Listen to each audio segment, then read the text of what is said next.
By September 1787, the United States was barely functioning. The young nation was economically and politically faltering under its initial governing document, the Articles of Confederation.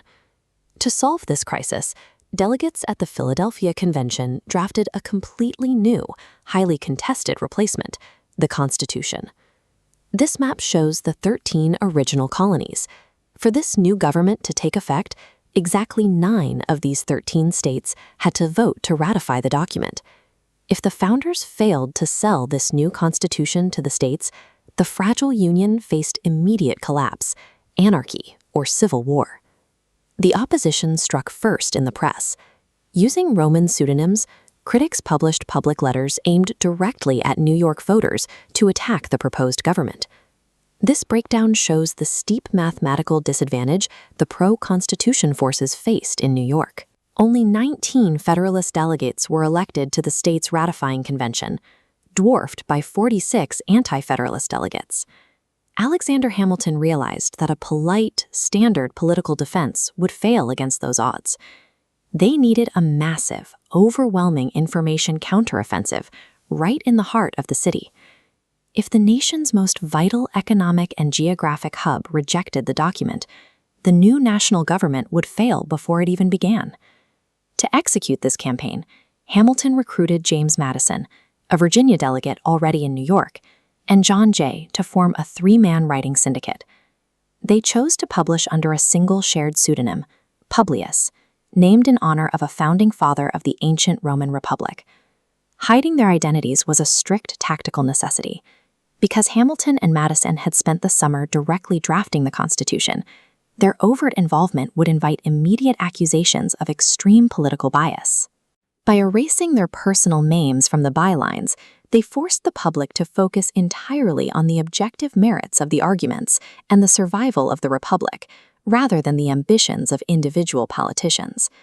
The syndicate produced a staggering volume of work, 85 highly complex political essays written and published in just 6 months.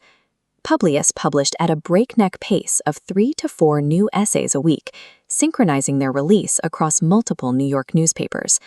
This relentless schedule was strategic.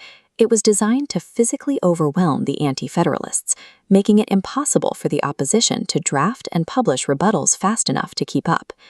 This visualization demonstrates Madison's core argument in Federalist Number 10. He argued that a large, extended republic naturally fractures and disperses extreme political movements, diluting the power of a dangerous majority faction. Meanwhile, Hamilton tackled the machinery of the government itself, demanding an energetic executive branch in Federalist Number 70 and a strong, independent federal judiciary in Number 78. This was a tactical, rapid-fire information barrage. By dominating the print cycle with comprehensive, interconnected arguments, they completely paralyzed the opposition's ability to respond.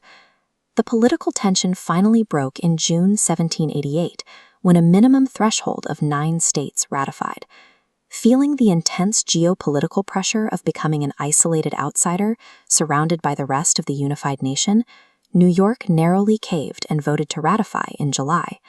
With the Constitution secured, the political urgency faded, but the true identities behind the Publius pseudonym leaked, leaving a lingering historical mystery. Winning the immediate political war secured the nation, but the authors left behind a massive intellectual puzzle that outlasted all 3 of their lifetimes. After Hamilton's death, a bitter dispute emerged over the authorship of a dozen specific essays, with both Hamilton and Madison laying claim to writing them. This chart plots the stylistic habits of the authors. In the 20th century, statistical analysis of word frequency definitively proved that the disputed texts perfectly align with Madison's known data points, solving the mystery. These essays were originally rushed newspaper columns, yet they transcended their era to become the definitive operating manual for the United States government. Today, the Supreme Court uses the collection to determine the exact intentions of the Founding Fathers, citing the papers nearly 300 times in federal decisions. A frantic, top-secret media blitz designed to win a local New York election successfully encoded itself into the permanent DNA of American law.